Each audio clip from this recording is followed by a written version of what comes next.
por essas portas que Deus está abrindo e a igreja também se unindo, porque sozinho ninguém vai a lugar algum. Leia aí, por favor, Isaías 61.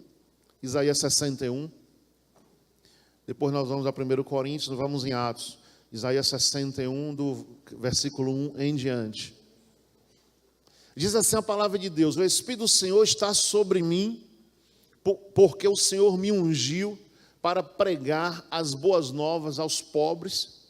Enviou-me a restaurar os contritos de coração, a proclamar liberdade aos cativos e abertura de prisão aos presos, e a apregoar o ano aceitável do Senhor e o dia da vingança do nosso Deus, a consolar todos os tristes.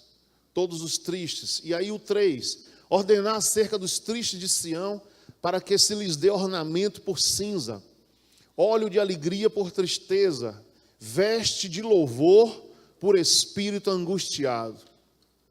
Eles se chamarão árvores de justiça, plantação do Senhor, para que Ele seja glorificado. Reedificarão as ruínas antigas, restaurarão os lugares há muito devastados, renovarão as cidades arruinadas, devastadas de geração em geração. Estrangeiros apacentarão os vossos rebanhos, estranhos serão os vossos lavradores e os vossos vinhateiros. E vós sereis chamados sacerdotes do Senhor, e vos chamarão ministros do nosso Deus. Comereis a abundância das nações, e na sua glória vos gloriareis. Em lugar da sua vergonha terão dupla porção, e em lugar da afronta exultarão na sua herança, pelo que na sua terra possuirão o dobro e terão perpétua alegria. Pois eu, o Senhor, amo a justiça, odeio o roubo e a iniquidade. Na minha fidelidade lhes darei a recompensa e farei uma aliança eterna com eles. Amém, igreja? Deus me deu esse texto em 26 de setembro de 96. Eu tinha poucos anos de convertido. O Senhor falou muito forte comigo nesse texto. E hoje eu vejo acontecendo esse texto na minha vida e na vida da igreja. 96, eu não era nem pastor, eu ainda era um membro de uma igreja. Então veja como Deus é fiel, como Deus cumpre a palavra dele. E quando você recebe essa mensagem, o Espírito do Senhor está sobre mim, aí se você tiver uma mente fechada, você vai ver assim: o Espírito do Senhor está sobre mim. Não, quem falou isso foi Isaías. Isaías falou isso aqui para ele, isso aqui era para ele. A palavra de Deus nunca é para Jacó, José, foi para ele naquele momento, e a palavra de Deus é eterna, para mim e para você hoje. Então quando você crê, você toma posse, esta palavra é para mim, eu tomo posse dela, e Deus vai me levar assim como levou Isaías, Deus vai fazer comigo como fez com Isaías. Então é assim que Deus quer cumprir na tua vida. Você tem que crer que a palavra de Deus vem para você. Então Isaías passou um tempo dele, foi muito bom o tempo dele, está na Bíblia relatada o uso de Deus, como Deus usou Isaías, está tudo relatado. A mensagem profética para o mundo está relatado, mas Isaías se foi, o tempo dele cessou. E essa palavra hoje é para você. Essa palavra é para você. O Espírito de Deus está sobre você, para você levar a palavra à sua família, à sua vizinhança, à sua rua, levar a palavra a uma célula e levar a palavra às nações. O Espírito de Deus está sobre você. A gente observa situações. Eu cheguei lá na cidade e ouvi uma situação lá que foi terrível e abalou a cidade. Nessa cidade aí, Tauá, no sul do Ceará, próximo ao Piauí, tem uma região montanhosa. E tinha um jovem afastado, o jovem estava desviado, e ouviu o conselho de 4 jovens, subiu o monte com 4 jovens, não para orar, e no meio do caminho encontrou uma feitiçaria. O jovem que estava afastado chutou o trabalho de feitiçaria. Quer dizer, ele estava despreparado, mas ele sabia que aquilo ali não era de Deus, e ele estava afastado, desviado, e estava subindo ao monte para fumar uma droga. E ele chutou a feitiçaria. Quando ele chutou essa feitiçaria, a partir do momento que ele chutou, manifestou nele uns espíritos violentos. E os jovens continuaram subindo, em vez de buscar socorro. E lá em cima do monte ele começou a urrar com uivo, como se fosse um lobo. Uivando, que todo o povo da região começou a ouvir. E de repente ele ficou muito feroz, a pessoa estava muito feroz, quem estava nele estava feroz, e os amigos tentaram segurar de todas as formas, e quando não conseguiu, o jovem se atirou de uma altura muito do penhasco e se suicidou. Quer dizer, foi uma coisa muito trágica, toda a cidade, toda a região soube desse assunto, a cidade ficou muito abalada, e as pessoas, aí você chega num lugar desse, você tem que o quê? Levar misericórdia e saber que a gente está entrando em territórios desconhecidos, e esses territórios nós precisamos orar, precisamos clamar a Deus. Agora, a Bíblia diz que maior é o que está em mim do que o que está no mundo, maior é o que está em você do que o que está no mundo. Você tem que ter essa consciência de que você, na presença de Deus, nenhum dano vai ocorrer com você, nenhum mal vai ocorrer na tua vida. Você é um vencedor.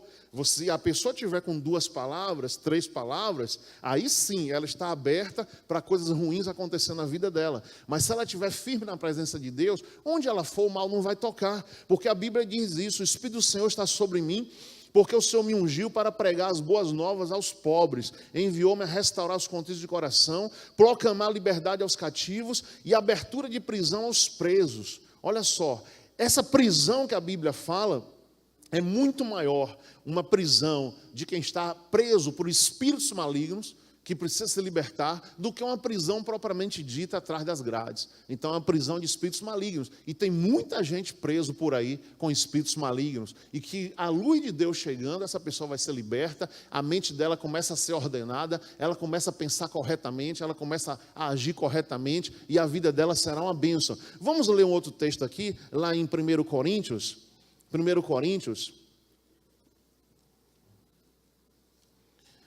capítulo 3, 1 Coríntios 3, do versículo 1 a 9, 3, 1 a 9. Eu, irmãos, 1 Coríntios 3, eu, irmãos, não vos pude falar como espirituais, mas como a carnais, como a meninos em Cristo. Com leite vos criei, e não com alimento sólido, pois ainda não estáveis prontos para isso. Com efeito, ainda agora, não estáis prontos, ainda sois carnais, pois haverão entre vós invejas e contendas, não sois carnais, e não andais segundo os homens? Por dizendo um, eu sou de Paulo, e o outro, eu sou de Apolo, não sois carnais? Afinal de contas, quem é Paulo? E quem é Apolo? Senão ministros pelos quais crestes, e isto conforme o que o Senhor deu a cada um? Eu plantei, Apolo regou, mas Deus dá o quê? O crescimento. Uma igreja sadia, ela entende assim: eu plantei, Apolo regou. Então eu comecei uma célula, o outro continuou e a igreja foi. Apolo regou, mas Deus deu o crescimento. Pelo que nem o que planta é alguma coisa, nem o que rega, mas Deus que dá o crescimento. Amém, igreja? Olha o versículo 8. Ora, o que planta e o que rega são um, e cada um receberá o seu galardão segundo o seu trabalho. Pois nós somos cooperadores de Deus, e vós sois lavoura de Deus e edifício de Deus. Então, cada um que faz alguma coisa no reino de Deus tem um galardão a receber. Diga assim: eu tenho meu galardão a receber. Eu estou produzindo para o Senhor, e o Senhor está abençoando a minha vida. Amém, igreja? Atos 1:8 diz assim, Atos 1:8, vamos ficar agora em Atos. Mas recebereis poder ao descer sobre vós o Espírito Santo, e sereis minhas testemunhas, tanto em Jerusalém, como em toda a Judéia e Samaria, e até os confins da terra. Olha o que diz a Bíblia: recebereis poder ao descer sobre vós o Espírito Santo, e sereis minhas testemunhas, tanto em Jerusalém, como em toda a Judéia e Samaria, e até os confins da terra. O Senhor Jesus quer que você receba o poder do Espírito dele, o Espírito Santo, e você vá aos confins da terra. Eu posso ouvir um amém? Atos 6, versículo 1 a 7. Naqueles dias, crescendo o número dos discípulos, houve murmuração dos gregos contra os hebreus, porque as suas viúvas eram desprezadas na distribuição diária de alimento. Então os 12, convocando os discípulos, disseram: não é razoável que nós deixemos a palavra de Deus e sirvamos às mesas. Escolhei, irmãos, dentre vós, 7 homens de boa reputação, cheios do Espírito Santo e de sabedoria, aos quais continuamos sobre este importante negócio. Mas nós perseveraremos na oração e no ministério da o quê? Da palavra. Este parecer contentou a toda a multidão. Elegeram a Estevão, homem cheio de fé, do Espírito Santo, também a Felipe, Prócoro, Nicanor, Timão, Pármenas e Nicolau, prosélito da Antioquia. Apresentaram estes homens aos apóstolos, estes, orando, lhes impuseram as mãos, de sorte que crescia a palavra de Deus em Jerusalém, se multiplicava rapidamente o número dos discípulos, e grande parte dos sacerdotes obedecia o quê? A fé. Então entenda aqui, a igreja tem que dar o pão? Tem. A igreja tem que dar a cesta básica? Tem. A igreja tem que distribuir calçado, roupa? Tem. Mas olha aqui, ó, e tem que ter pessoas disponíveis para isso. Pessoas disponíveis para isso. Os apóstolos não deixaram de pregar a palavra, de curar, de libertar as pessoas, de levar o evangelho, de crescer o evangelho, que é o chamado número 1 daqueles homens, deixar isso aí para ficar só dando alimento.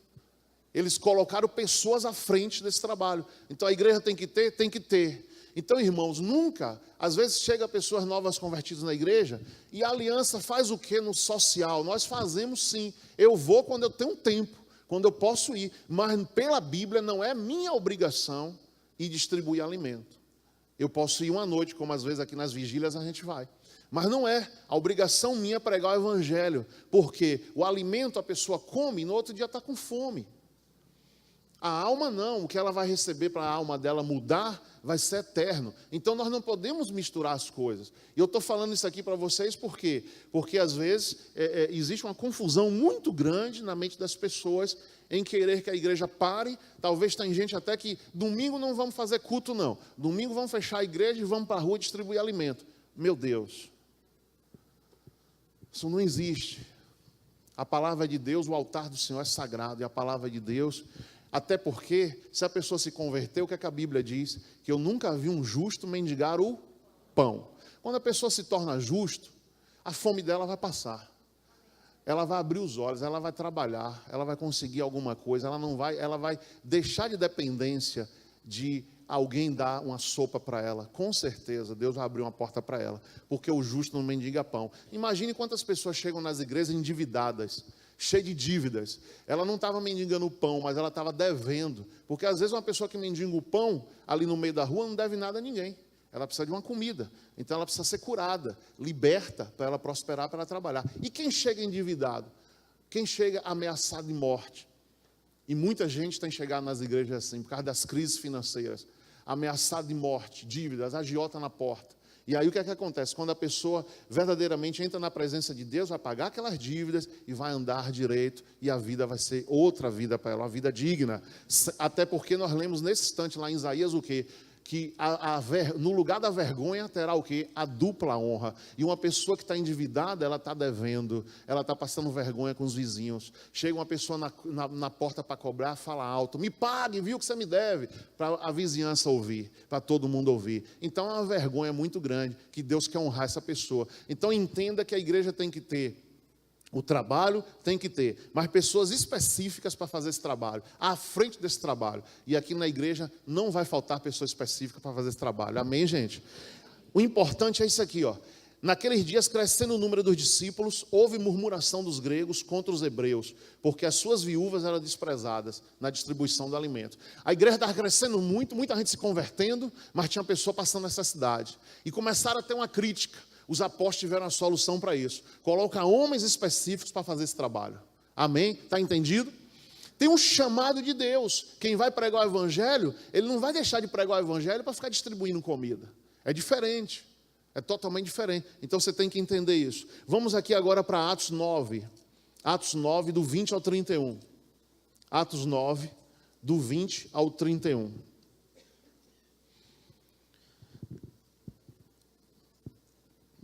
9:20. A palavra anunciada cresce os discípulos e se multiplicam. E logo nas sinagogas pregava que Jesus era o Filho de Deus. Todos os que ouviam estavam espantados e diziam: não é este o que em Jerusalém perseguia os que invocavam este nome? E para isso veio aqui? Como o fim de os levar presos aos principais sacerdotes?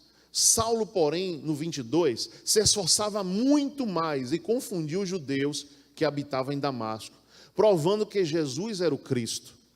Tendo passado muitos dias, os judeus deliberaram entre si matá-lo, mas as suas ciladas chegaram ao conhecimento de Saulo, e como eles guardavam as portas, tanto de dia como de noite, para poder tirar-lhe a vida, os discípulos o tomaram de noite e desceram dentro de um cesto pelo muro. Quando Saulo chegou a Jerusalém, procurava juntar-se aos discípulos, mas todos os temiam, não acreditando que ele fosse discípulo. Então Barnabé, tomando-o consigo, levou-o aos apóstolos e contou-lhes como no caminho ele vira o Senhor, e que este lhe falara, e como em Damasco pregara ousadamente em nome de... Andava com eles em Jerusalém, entrando e saindo, e pregando ousadamente em nome do Senhor.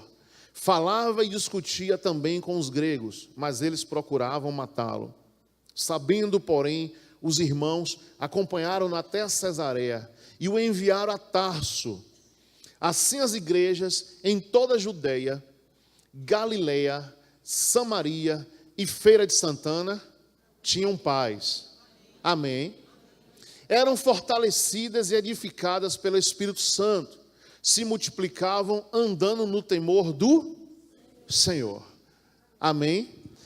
Veja que a Bíblia fala da igreja sadia, e a igreja sadia, ela cresce. Diga assim, a igreja sadia, ela cresce. Quando a igreja está doente, ela para de crescer. Tem algo errado. Mas quando a igreja é sadia, ela cresce. Então, nós vamos receber neste lugar muitas pessoas que estão agora na mesa de bar, que estão agora nos prostíbulos, que estão agora nas boates. Muitas pessoas vão vir para cá, muitas pessoas vão se converter. E você vai ver sempre rostos estranhos aqui dentro. Quem é essa pessoa? De onde veio? Eu não conheço. E muitas vezes nós estamos olhando um ao redor do outro e já não enxergamos mais quem é aqui da aliança ou quem não é. Mas nós não podemos botar uma marca. A marca quem coloca é Jesus. Jesus tem a marca da promessa, sim ou não? Jesus tem a marca da promessa e todos que são marcados pelo sangue de Jesus, Jesus e as trevas sabem quem é de Deus e quem não é. Mas a gente chega a um propósito da gente não ficar se contabilizando, nós temos isso, não, deixa Deus trabalhar. E vamos sim multiplicar os nossos horários aos domingos, já temos o culto 10 da manhã, temos esse culto, vamos abrir mais outros horários, para que a gente possa, o domingo inteiro aqui nessa igreja, ser um lugar onde as pessoas vão subir ao templo para adorar, para louvar a Deus. E sua família, cabe aqui ou não cabe sua família? Hein? Seus amigos cabem aqui ou não cabem? Ou você acha que só você vai para o céu? Hã? Todo mundo tem um direito ao céu. O lago de fogo e enxofre, as trevas, foi feito para o diabo. Não foi feito para ninguém ir. Mas quando a pessoa segue a um espírito errado, o espírito que não é de Deus, se ela seguir aqui na terra, eu sigo aqui na terra Jesus, mas a pessoa não segue aqui na terra Jesus, quando essa pessoa morrer, vai para o lugar que aquele espírito vai. E o lago de fogo e enxofre está preparado para os desobedientes, está preparado para aqueles que não têm Jesus no coração, para aqueles que não crêem no poder de Deus. Aí a pessoa vai, depois que morre, a alma dela não tem um domínio mais. A alma dela vai seguir, vai ser levada por aquele que guiava ela aqui na terra. Você está entendendo? Aqui, quem é que é o meu Senhor aqui na terra? Jesus Cristo.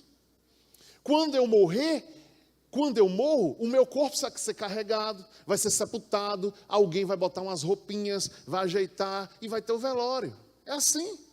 Você não tem domínio mais sobre você. Nem no seu corpo, nem na sua alma.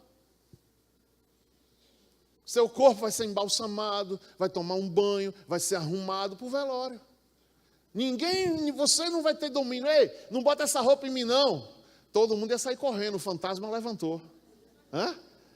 Então não tem mais, você vai ser embalsamado, você vai ser preparado para ter sempre eu chego assim nos lugares, já começou o velório? Não, está preparando o corpo. A pessoa não tem mais domínio, nada. Eu vou botar a bandeira aqui do time, porque meu pai, antes de morrer, queria que o caixão fosse coberto com a bandeira do time dele.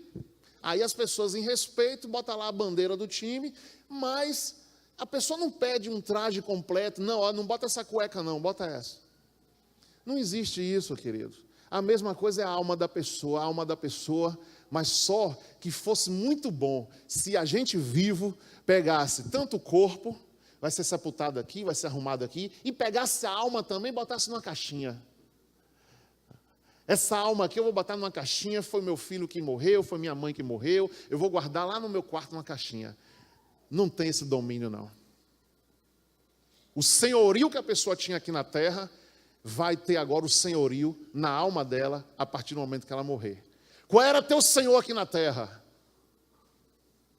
Qual era o teu senhor aqui na terra? O meu senhor aqui era um babalorixá, um orixá, era isso, era aquilo, era uma Santa Rita, era Santo Antônio, pronto, Santo Antônio que vai te levar. O senhorio que a pessoa tem aqui na terra é que vai levar aquela pessoa, aquela alma. E o corpo, a família vai sepultar. Você está entendendo como é claro?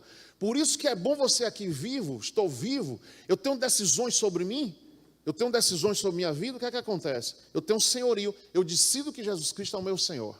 Eu decido obedecer a palavra de Cristo. Eu decido obedecer a Jesus. Eu decido fazer o que Jesus quer. Pronto. No dia que aquela pessoa partiu com Jesus. Porque ela sempre confessou que Jesus Cristo era o Senhor dela nessa terra. Amém?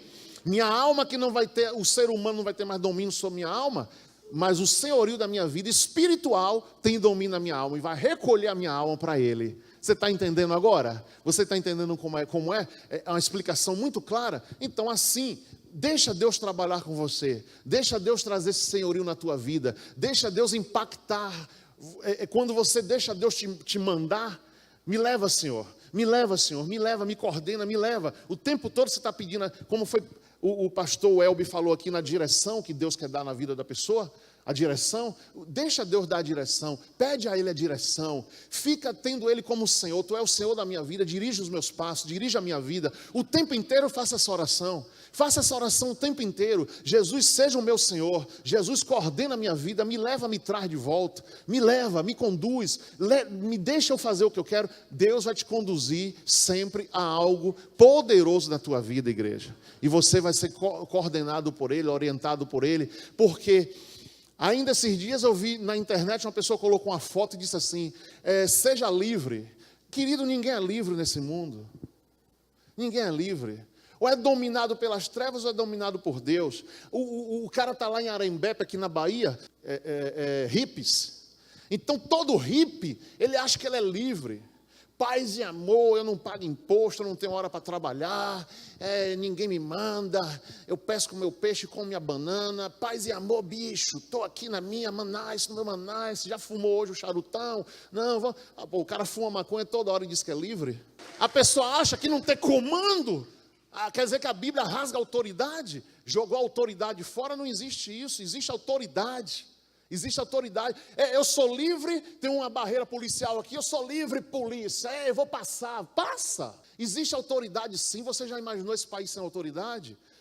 Vira um caos. Não existe isso. Quando a autoridade não resolve, vem outra, vem um exército. Quando o exército não resolve, vem outro exército de outro país. Mas sempre vai ter o quê? Comando. Sempre vai ter autoridade. Não existe um mundo sem autoridade. As autoridades são constituídas por Deus. Então a pessoa acha, eu quero ser livre. Não é. Tu tem imposto de renda a pagar, querido. Tu tem imposto a pagar. Tu tem FGTS a recolher dos funcionários da tua empresa. Tu tem que pagar o salário dos funcionários no final do mês. Tu é casado, tu tem que dar satisfação à tua mulher. Tem que dar satisfação. Eu sou o homem dessa casa. Hoje eu estava atendendo um casal que ele deu testemunho aqui. E quando ele deu testemunho aqui, ele disse que chegava terça-feira, saía sexta e voltava terça para casa. A mulher disse, vai embora da minha casa, vai embora. Não existe isso, você tem que prestar contas a todo mundo. E a melhor conta que a gente tem a prestar é a nosso Deus.